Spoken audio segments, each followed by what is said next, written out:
Got a fun one today.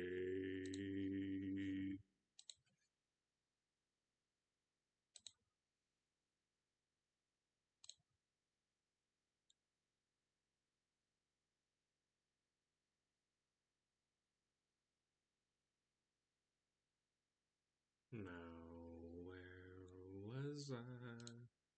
It's basically smaller than a kilometer.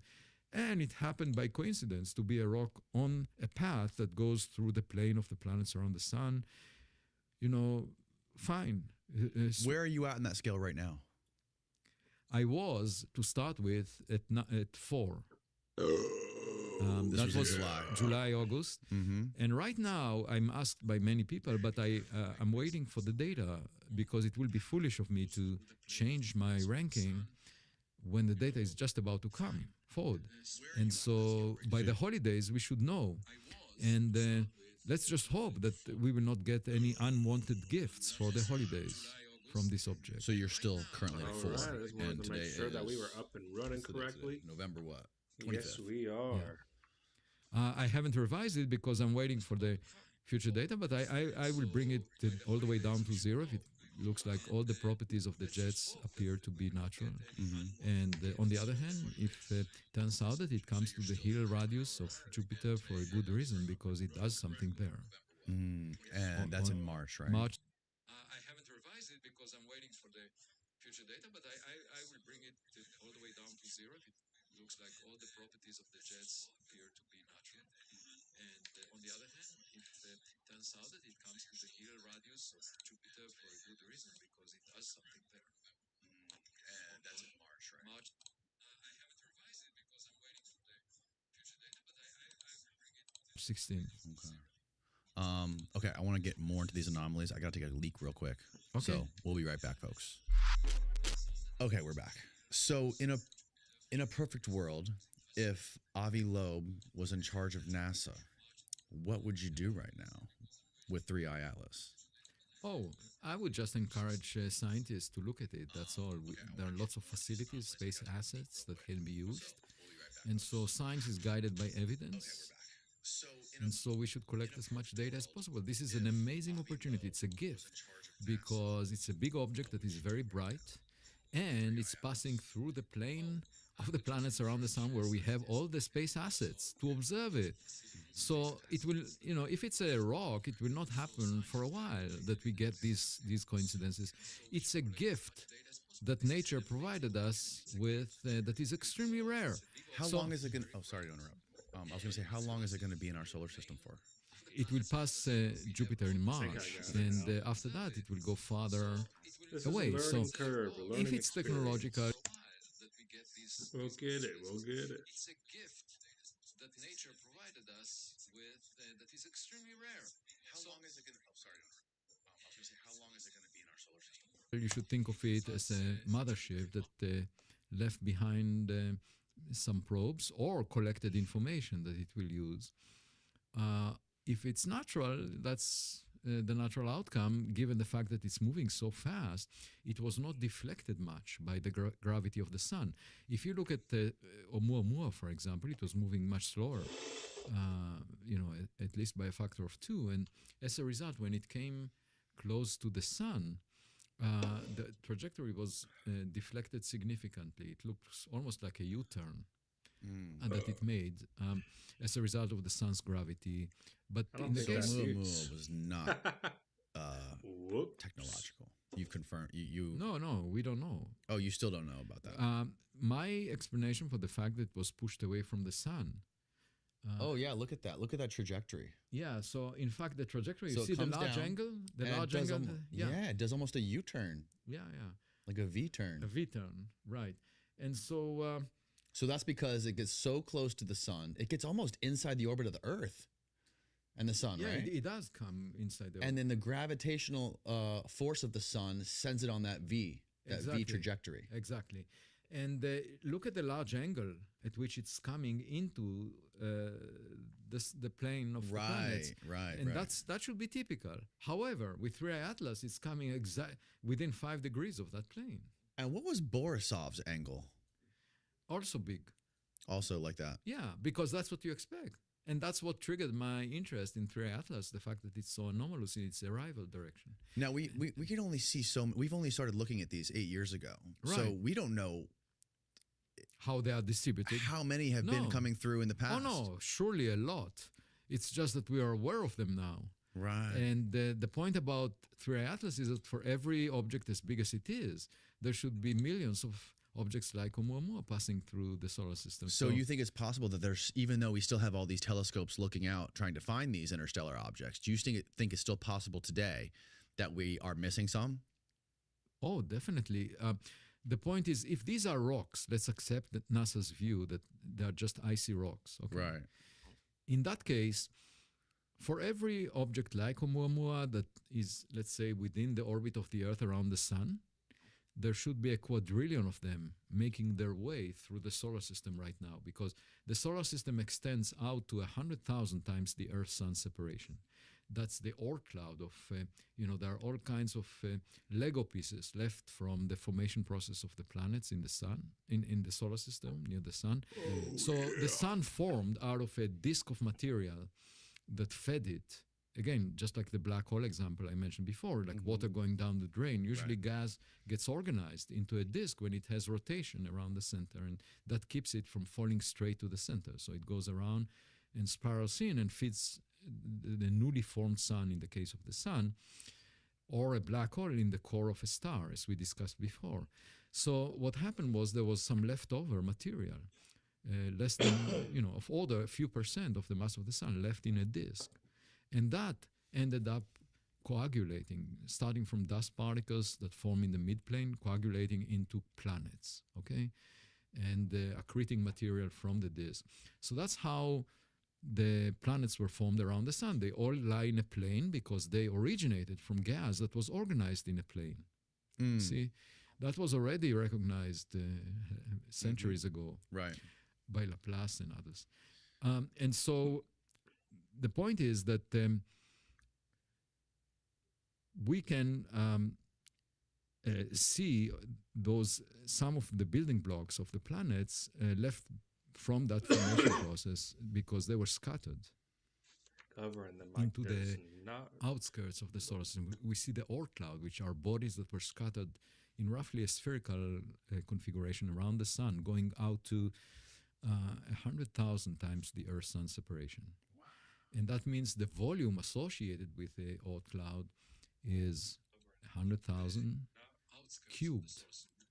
Okay, so because in each direction it's 100,000. So 100,000 cubed is 10 to the power 15, or a quadrillion. So for every object you see within the orbit of the Earth around the sun, there should be 10 to the power 15, a quadrillion objects, right now making their way through the solar system from interstellar space of the same size. That's for random objects. And it also means that every star like the sun, because the Oort cloud of the solar system is touching the Oort cloud of the nearest star. It's roughly halfway. It ends halfway to the nearest star. And you can think of these Oort clouds just like billiard balls that are densely packed. They are touching each other for an obvious reason, because if the Oort cloud were to extend farther than that, a passing star would rip it apart. Okay, so the extent of the Oort cloud is dictated by the characteristic distance between stars and also the tidal force from the Milky Way galaxy. At any event, so what it means is that that every star in the Milky Way galaxy must have produced a quadrillion objects during, the age of the Milky Way galaxy, and that's a large number. How do we not get smoked by one of these interstellar objects? Oh, because space.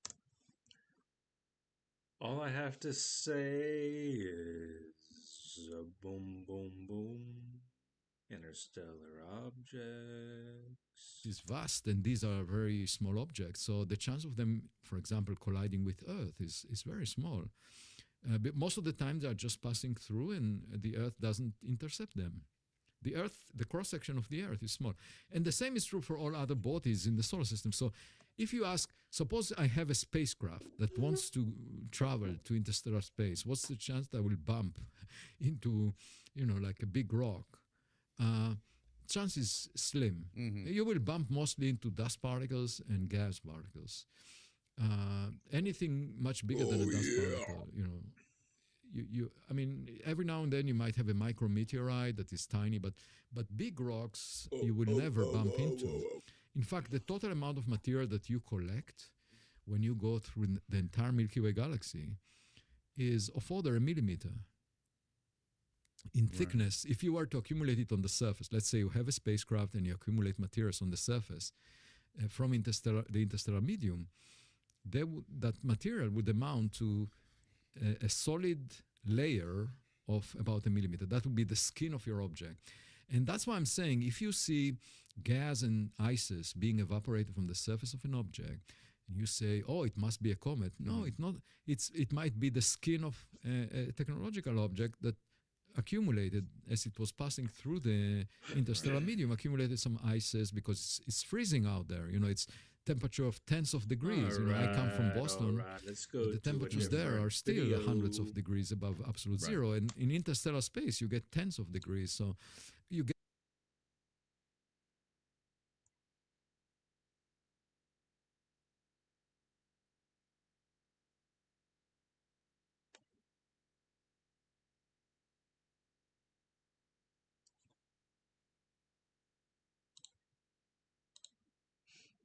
Recently uploaded. Let's go ahead and see what's on here.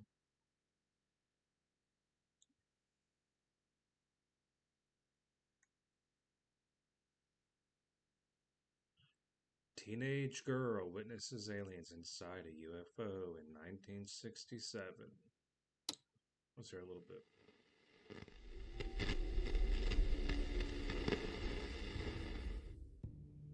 On the evening of December 8th, 1967, 15-year-old Marilyn Wilding stepped out onto the front porch of her family home in Idaho Falls, Idaho. She was waiting for a friend who was supposed to pick her up, and at around 7:40 p.m. she found herself standing alone in the cold winter air. The night was dark and overcast, and a layer of snow covered the ground, giving the neighbourhood that particular quiet stillness that comes with winter evenings in rural Idaho. What happened next would stay with Marilyn for the rest of her life. As she stood on the step, something caught her attention. A strange light was reflecting off the snow around her, an unusual glow that seemed to be coming from above. Marilyn glanced upward, trying to locate the source, and saw a large light hovering somewhere above her house, though her view was partially What do you mean somewhere above the house? blocked by the edge of the roof. Curious and perhaps a little alarmed, Marilyn stepped down from the porch and walked out into the yard to get a better look. What she saw there, hovering not far above the end of her family home, was something she could not have anticipated. A large object hung in the air, so brilliantly illuminated that Marilyn found it impossible to make out any colour other than white. The intensity of the light was almost overwhelming. The object itself was circular in shape, and Marilyn would later describe it as being about as big as a car. It was close, remarkably close. When she later spoke to the investigator from the National Investigations Committee on Aerial Phenomena, or NICAP, she explained that it was near enough that someone could have thrown a rock at it and hit it. Her best estimate placed the object at no more than 100 yards away from where she stood, hovering somewhere between 50 and 100 feet above the ground. As Marilyn stood there in her yard watching this impossible object hang motionless in the winter sky, it began to move. It tipped and rotated partially, and as it did so, Marilyn was able to see something she had not noticed before. The craft had a domed top, and this dome appeared to be transparent. Through the transparent dome, despite the intense glare of the light emanating from the object, Marilyn could make out the indistinct outlines of two figures. The brightness made it impossible for her to see any details about these occupants. No features, no characteristics, nothing that might tell her what they looked like or who they were. but This they is were Weird there, World, by two the way. figures visible through the dome. The realization of what she was seeing was no doubt startling. A teenage girl standing in the snow on a December evening, watching a craft that seemed to defy everything she understood about the world, and inside it, two apparent beings. Marilyn's first instinct was to get someone Alright. else. Although that sounds interesting, I was really expecting a video. So let's go to Ross over here, buddy. The government says they don't know the origin of these drones. There are still a lot of questions about not just what they are, but also how to respond to them. These mysterious objects aren't just flying anymore, they are even in the ocean. Reality check with Ross Coulthard. Let's go. They could be from the oceans. We are not alone. We're definitely not alone. If the American public knew how deep this lie went, we would have a crisis on our hands. What is lurking in the depths of the oceans? Explorers have reported anomalous sightings in the water since the 11th century. I think it is something that is probably reconstructed on the spot. Not surprised that we have found a crashed UFO in the Baltic Sea. Soaring above it.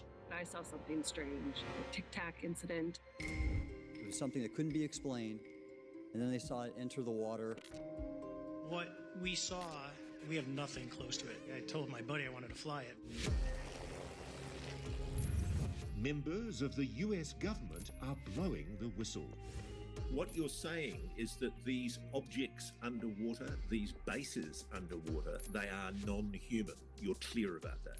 That would be my belief, yes, sir. And are we being sabotaged from exploring it?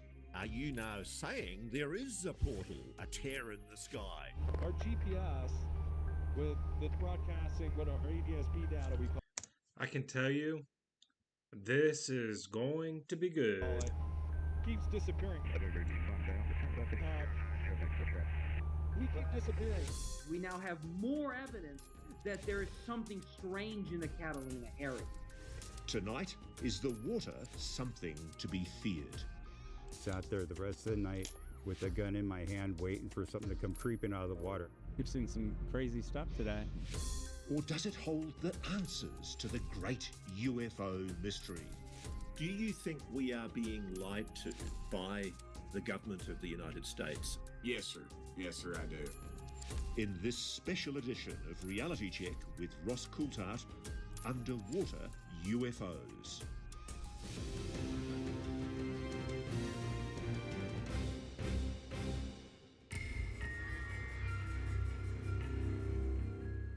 G'day and welcome to a special edition of Reality Check on News Nation. I'm your host, Ross Coulthard, reporting to you from Australia. In fact, near one of my favourite Sydney beaches, Coogee. Los Angeles is 7,500 miles in that direction.